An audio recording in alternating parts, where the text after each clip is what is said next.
Hey everyone, Ethan here from Extreme RC 4x4. Today I'm going to be installing my new Gatekeeper shock towers on my Element Enduro.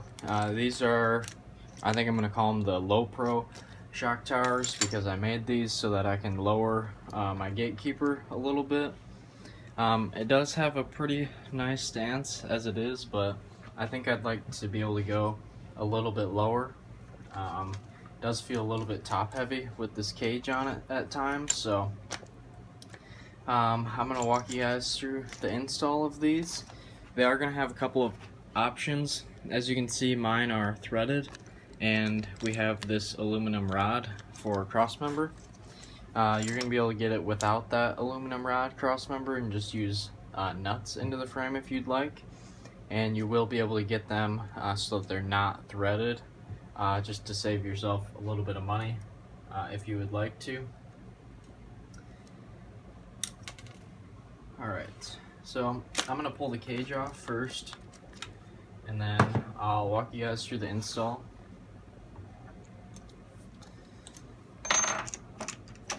So I'm going to start here in the back, and the first thing we're going to do is remove the front mount for these shock towers right here where we go to our rear link. Pull that nut out. Now I'm going to do the same thing on the other side because these shock towers are kind of one member with each other.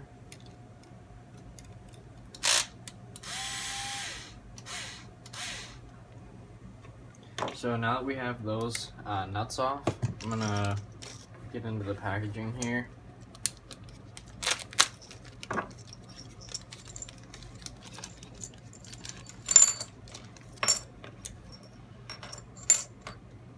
So I can show you guys, this is the front shock tower, and here's a rear shock tower. I'm going to pull these screws out of here completely, of these shock towers. Make sure you don't lose those spacers that were in there. And we'll be replacing them with these two M3 by 20s. So we can just pivot these shock towers back for a second.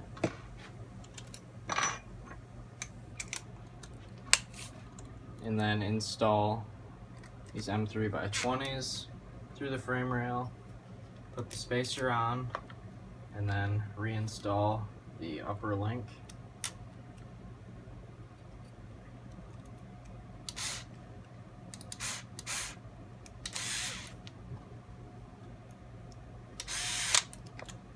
I'm going to do the same thing on the other side.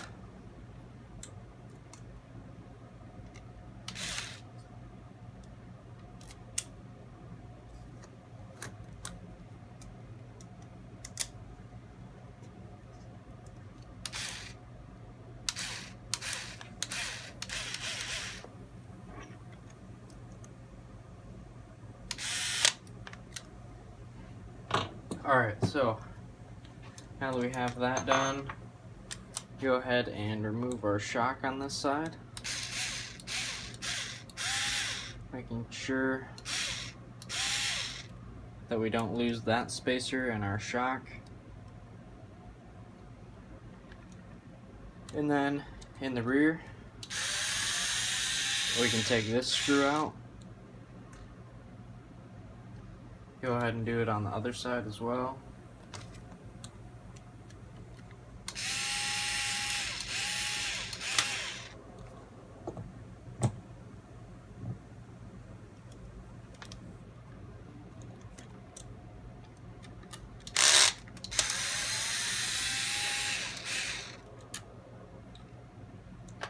Alright, so now that we have that cross member removed, I want to make sure that you save these two screws that we pulled out.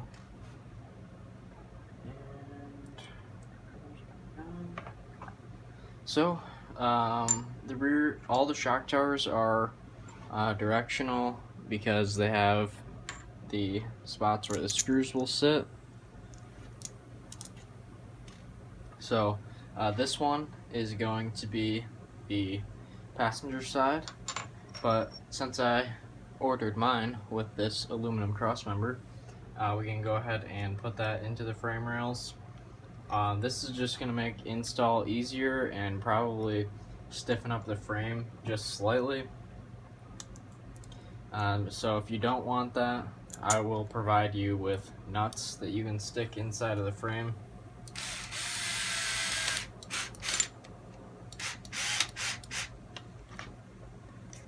I have these two flathead screws that are used to install the extra hardware in the front.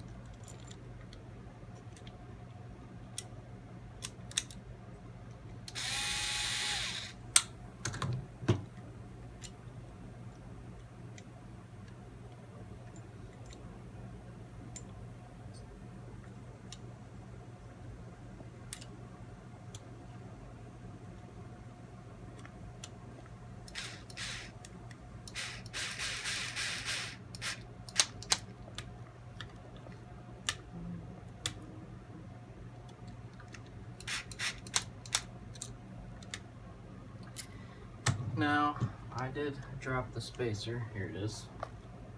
There. So, put that spacer back on the screw for the shock, and because mine are threaded, all I need to do is pick the hole I want and then thread the shock in.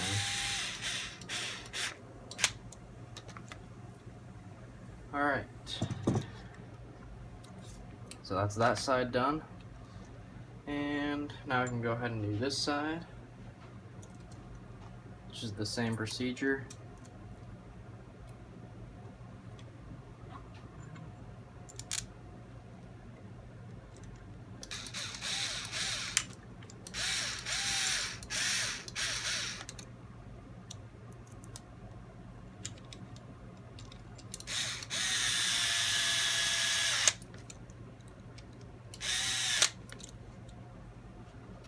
And then just make sure you install this shock in the same position as the other one. These are also going to allow you to lean the shocks further forward if you'd like to do that. So see how it sits with the cage on here, and if I need to adjust that spring rate at all or the position of the shock. So as you can see, I've lowered the truck quite a bit in the rear. I'm just gonna, since I have all these options, I'm just probably gonna play around with it for a little bit and see what I like. I don't feel like I need such huge ground clearance as I would like having the additional stability of being a little bit lower. So I'll show you guys how they sit in there.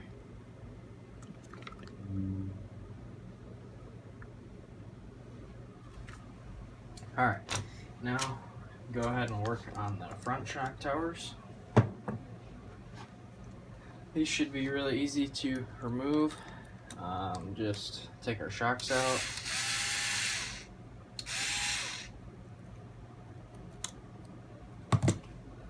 These little plastic caps on these original shocks kind of bother me how they always falling off every time I try to adjust them.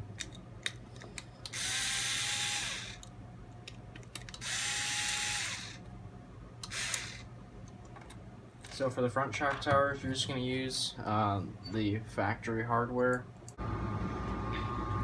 Alright guys, so we have the rear shock towers done. I had to cut and make a design modification on these front shock towers. This is actually the first time I'm putting them on, so I had to make a slight modification in order to allow the cage to close as nicely as I would like. So these also are directional as the rears are for our countersunk screws. And you can see a little notch around both of them will have this so that it will fit around that aluminum track bar mount. So let me just find my hardware. All of the pieces are falling out of my shocks, so these just go in just as easily as the other ones come off. It's just 2 screws for each of them, plus the screw for the shock. And they go back in just as easily.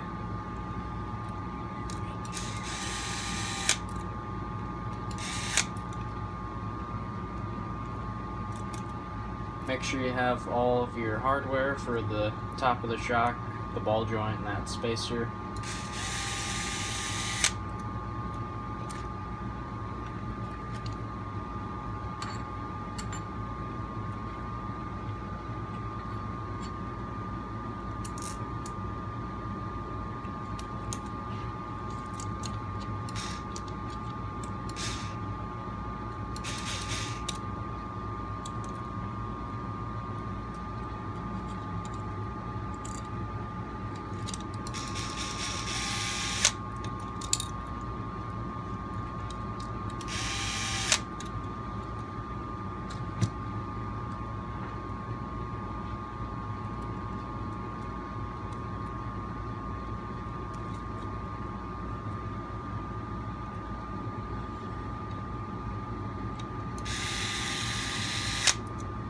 Alright, so now that we have all those installed, we can put the cage back on. And as we can see, it does touch a little bit, but the stock ones do too anyways, so I guess it kind of is what it is. Nothing that's really going to be too noticeable, I don't think. So, as you can see, my Gatekeeper is sitting quite a bit lower now. Move all this out of the picture. Which is definitely what I was after. If you are going to be installing these, I'd recommend setting your track bar mount at the highest position so that you're not hitting the track bar on the axle.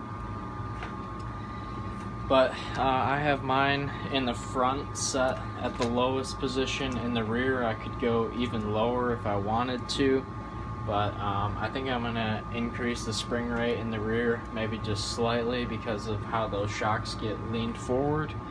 Might just run it how it is. It's sitting pretty level right now. I know it's hard for you guys to see on camera, but it is sitting pretty level. So these shock towers will be available on my website. Couple of options: threaded or non-threaded holes, and with or without the aluminum cross member. If you're still not sure what I'm talking about, the holes where the shocks bolt up are threaded. I didn't have to use nuts. If you choose to purchase them non-threaded, you will get 4 lock nuts for each of them, because there is enough thread to use lock nuts if you want to save money on not having those threaded.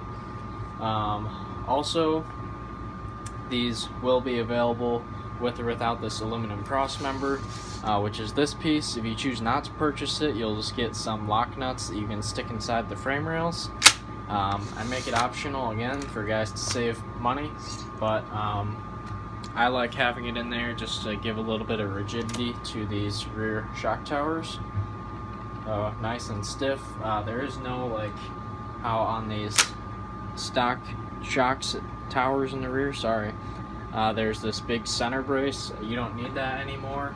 What I'm probably going to end up doing is making a mount for some kind of receiver box in here, but we'll see. Alright, thanks for watching, guys. Please check out the website if you are interested in these, but thank you for watching. Please like, comment, and subscribe, and I'll see you guys in the next video.